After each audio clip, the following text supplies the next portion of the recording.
오늘 고린도전서 5장에서는 교회의 권징에 대해서 가르쳐 줍니다. 고린도 교회 당시에 어떤 큰 문제를 범한 사람이 있었습니다. 이 사람은 교회에서 음행을 행하고 그것이 아주 문제가 되었습니다. 심각한 문제였습니다.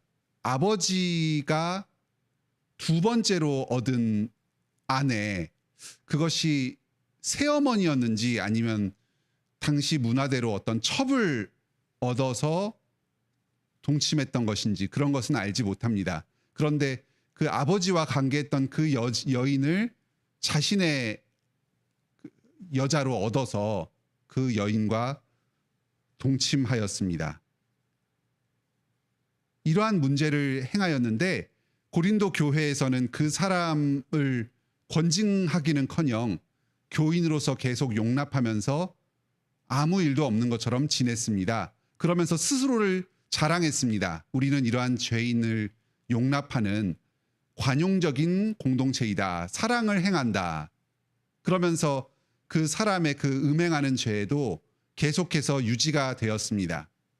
여기에 대해서 사도는 단호하게 말씀합니다. 그 사람을 교회에서 쫓아내버리라. 이것이 오늘날 우리가 교회 안에서 성도들이 범하는 모든 범죄에 적용될 수는 없습니다. 어떤 성도가 잘못을 범하였다고 해서 무조건 그 성도를 교회 밖으로 내쫓으라. 이러한 명령은 아닙니다. 오늘 여기에서 행하는 이 문제는 그 고린도 교회 당시에 있었던 그 특정한 사안 하나에 대한 사도의 판단입니다. 이것은 여러 가지 면에서 공적인 권징이 필요한 상황이었습니다.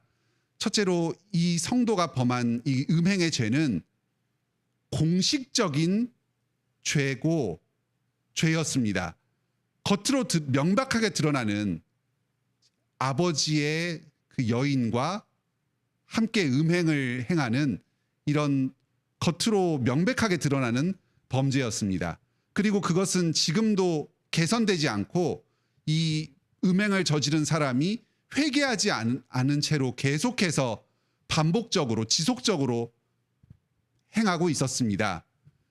그리고 그 범죄가 아주 크고 중대했습니다. 이것은 세상의 기준에서 보았을 때는 죄가 되지 않지만 성경의 엄격한 기준에서 보았을 때 죄라고 할 만한 그런 좀 상대적으로 가볍고 약한, 그래서 비난 가능성이 교회 안에서는 크지만 세상적으로 보았을 때는 그렇게 크지 않은 그런 좀 온건한 범죄가 아니었습니다.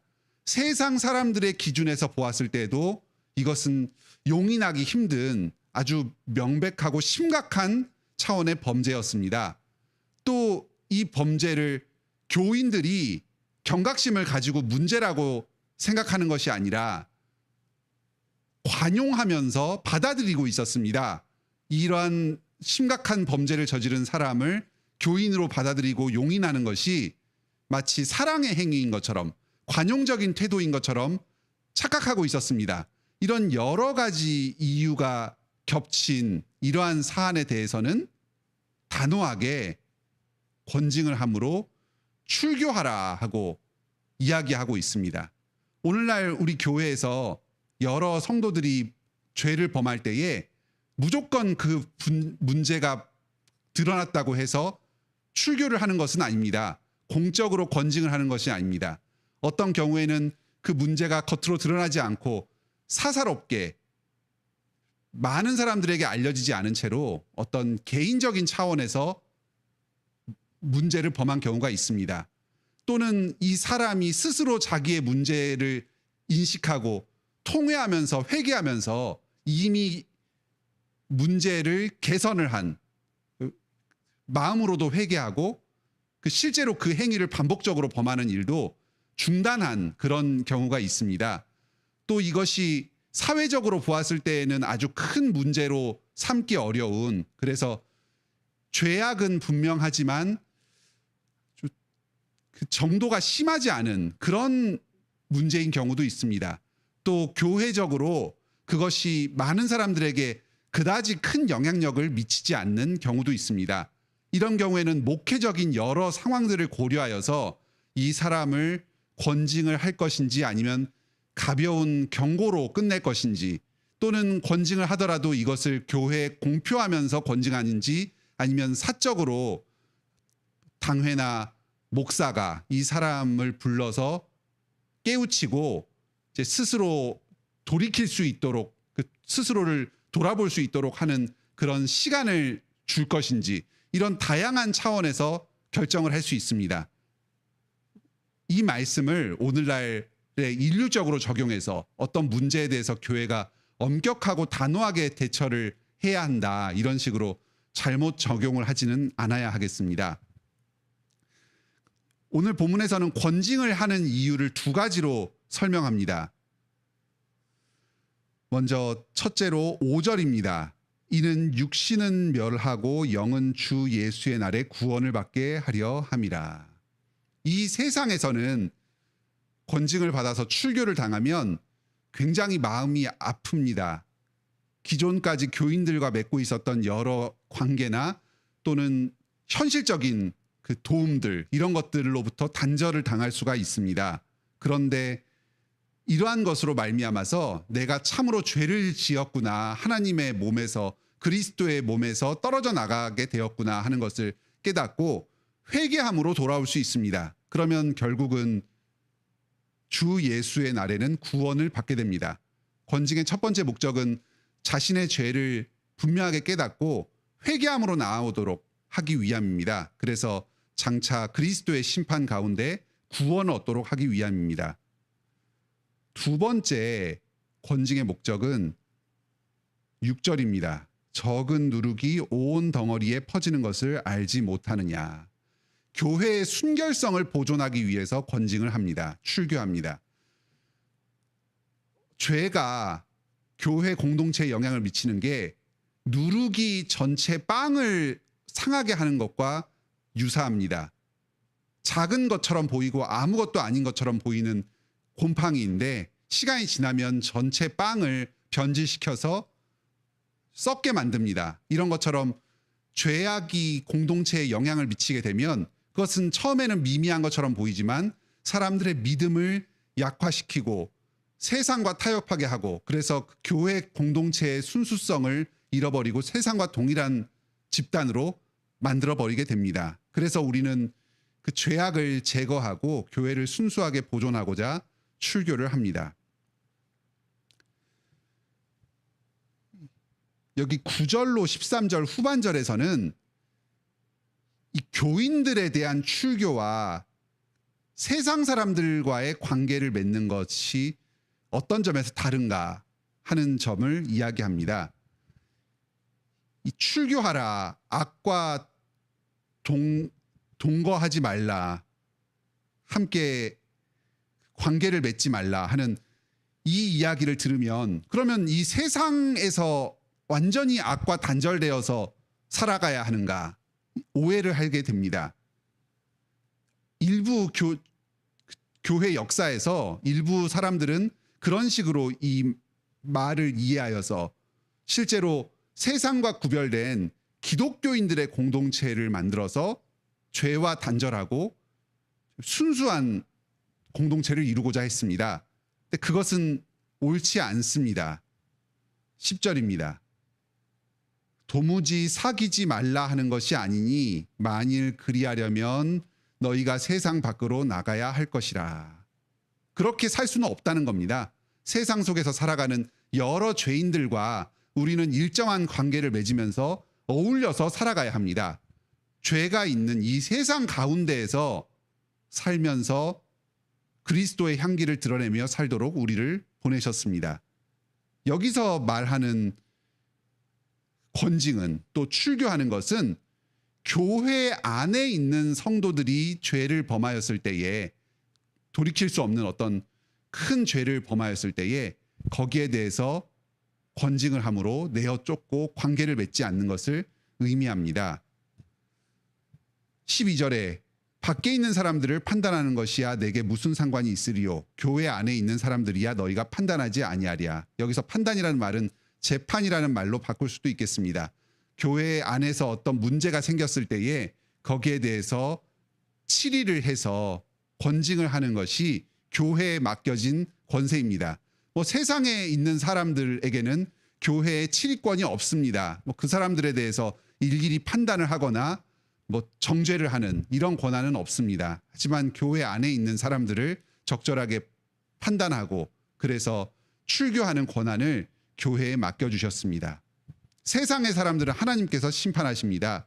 교회 안에 있는 악한 사람을 판단함으로써 그 사람과 관계를 단절하고 교회의 순수성을 보존하고 또 그 사람이 하나님께 다시 돌이키도록 사랑으로 행합니다. 11절을 보면 형제라 일컫는 자가 여러 죄를 저질렀을 때에 그와 사귀지도 말고 함께 먹지도 말라. 아예 뭐 다닐 때에 서로 모른 척하고 없는 사람 취급하는 뭐 그런 것은 아닐 것입니다. 세상 사람들하고도 우리가 그런 관계를 맺는데 교회에 있다가 권징을 당해서 이제 교회에 출교를 당한 이런 사람이라고 해서 그 사람의 존재 자체를 인정하지 않는 그런 것을 의미하지는 않을 겁니다. 함께 먹지도 말라. 즉 성도의 교제를 누리고 성찬의 자리에 함께 참석하지 못하도록 합니다.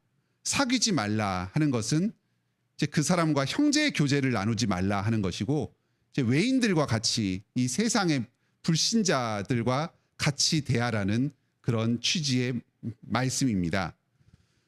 이 고린도전서 5장의 이 권징의 내용을 보았을 때 이 교회의 순수성을 보존하는 것, 죄를 멀리하고 그리스도의 거룩한 몸, 하나님의 성전을 순수하게 보존하는 것이 얼마나 중요한가 하는 것을 보게 됩니다. 오늘날 우리가 교회를 돌아볼 때에 교회 안에서 음행하는 자, 탐하는 자, 속여 빼앗는 자, 우상 숭배하는 자, 탐욕을 부리는 자, 모욕하는 자, 여기 고린도전서 5장 10절 11절에 나오는 이런 죄의 목록을 우리 교회에서 전혀 발견할 수 없는 것은 아닙니다. 그러면 이 사람들 다 출교를 해야 됩니까?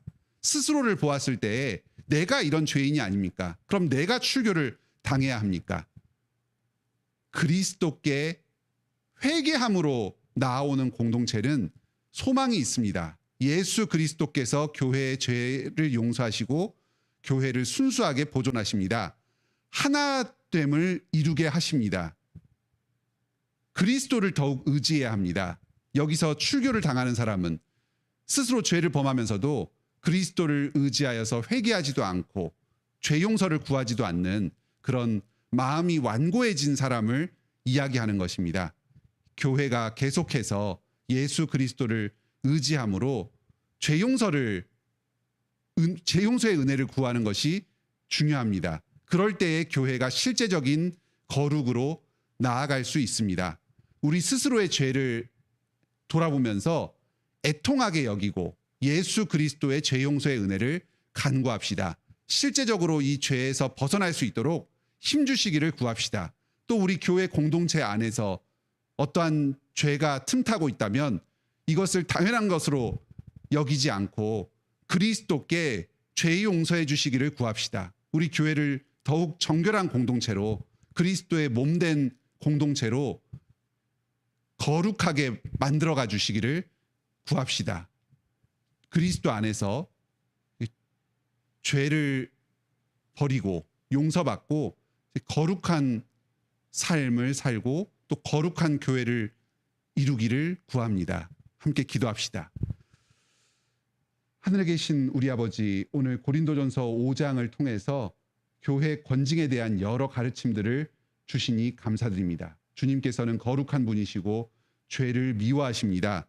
오늘날 우리의 개인의 삶 가운데서 교회 가운데서 우리 스스로가 죄에 대해서 경각심이 흐트러지고 얼마나 수많은 죄를 그냥 용인하면서 범하면서 살아가고 있는지 모릅니다. 오늘 이 말씀을 통해서 스스로의 죄를 돌아보고 회개할 수 있게 하여 주시옵소서.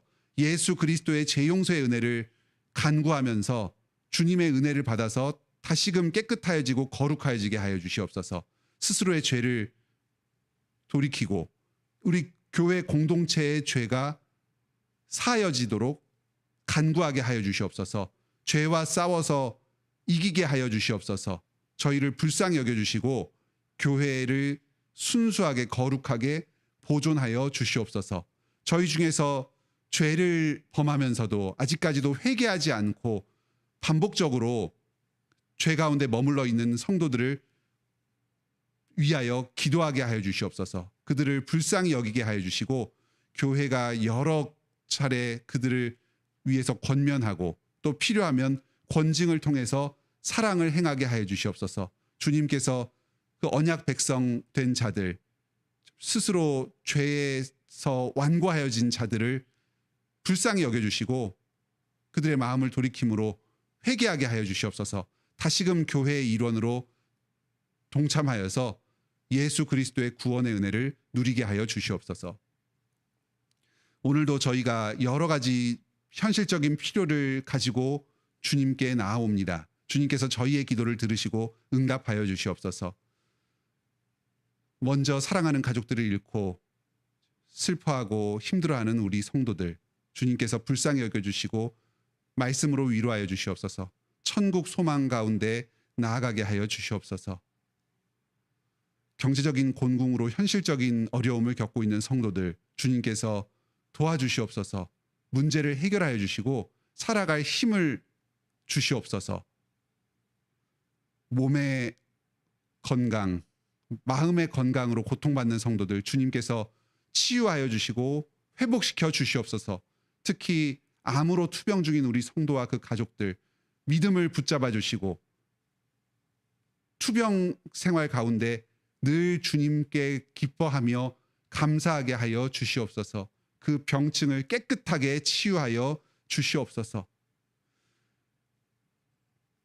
결혼 가운데 지금 임신 중인 성도들 주님께서 태아와 산모의 건강을 지켜주시옵소서. 아이를 기다리고 있는 여러 성도들 주님께서 복을 내려주셔서 그 가정의 사랑의 결실로 많은 자녀들을 허락하여 주시옵소서. 취업 준비 중인 성도들 주님께서 긍휼히 여겨주시고 새로운 일자리를 열어주시옵소서. 이번 토요일에 공무원 시험 준비 중인 성도도 있습니다. 주님께서 잘 마무리하게 하여 주시고 실력을 발휘하여서 미래를 향해 나아갈 수 있는 길을 열어주시옵소서. 그 밖에 저희가 드리는 여러 기도 주님께서 다 들으시고 응답하여 주시옵소서. 오늘 하루도 저희의 모든 삶을 통해서 하나님께 영광 돌리길 원합니다. 예수님의 이름으로 기도드립니다. 아멘. 오늘도 은혜로운 기도 시간 되시길 바랍니다.